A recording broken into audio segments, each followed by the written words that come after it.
Have you ever asked, how should I quilt that? A customer recently challenged me to use a different design in every flower on her quilt top, and there were 27 flowers. Let me show you how I combined some basic designs and had her flower garden blooming beautifully. I'm Andy, and this is True Blue Quilts, a place to enjoy, experiment, and excel as you quilt. Here is the quilt that inspired all of these designs. I'm going to share 3 different motifs with you today, and stay tuned to the very end because I have a tool for you to start your own free motion quilting journey.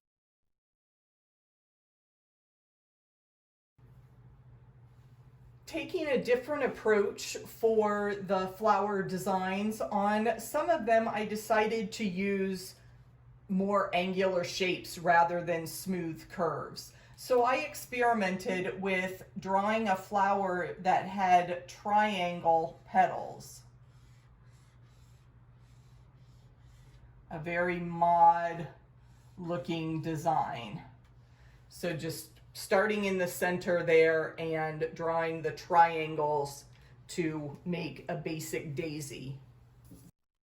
It's one thing to sketch a free motion quilting design, and it's another thing to see it actually in fabric and thread. So the picture on the right hand side shows the actual stitching that I did on my customer's quilt, and she asked for a variegated purple thread, so look closely and you can see how that design shows up on her fabulous fabrics.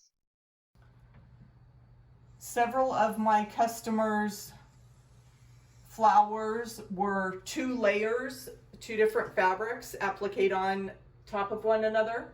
So I experimented with making a diamond shape in the center. And you can use a ruler for this. I just kind of did it freehand. And then again, if you want to travel to the outer ring, you can stitch right on top of your design, or you can break the thread and start over. In the outer ring, I wanted to use E's and L's. And this is like little kids practicing their cursive. They do a lowercase e and then a big L. And you can vary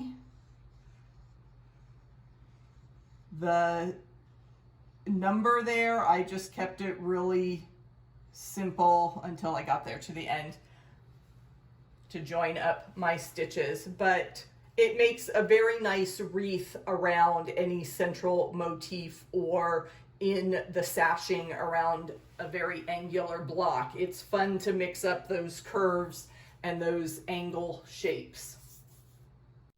I like to use coordinating thread, so pictures don't always come out the best, but when you're in person and you can see that texture, the designs really do stand out and are a wonderful addition to your quilt.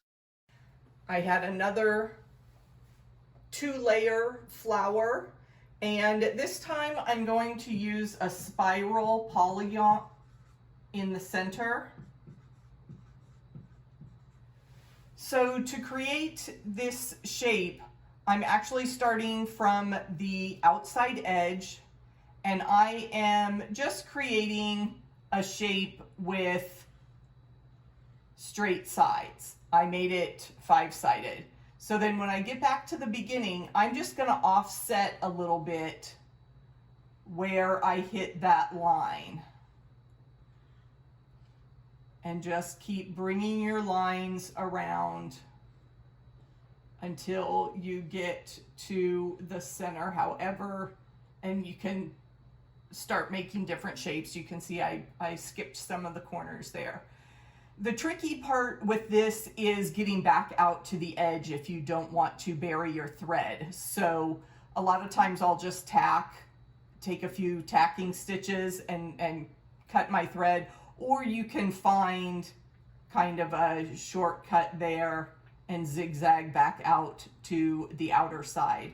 And then for the outer petals on this flower, I just echoed some teardrop shapes. And I kept my big petals pretty close together because I wanted to fill that space.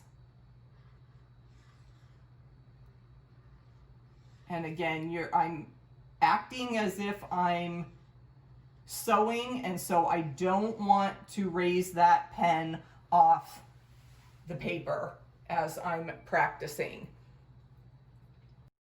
Mixing those textures of straight lines and curves gives your quilt a lot of depth and interest. And there we have 3 different flowers with some angular elements in them. For those of you that are ready to start free motion quilting or explore some different designs, I have a short get started workbook. It's a PDF download, so you can download those designs and practice sketching and then try it out on your machine. If you'd like some other flower designs to quilt, please check out the video you see on your screen and subscribe to True Blue Quilts. I'll be here every week with more quilting tutorials.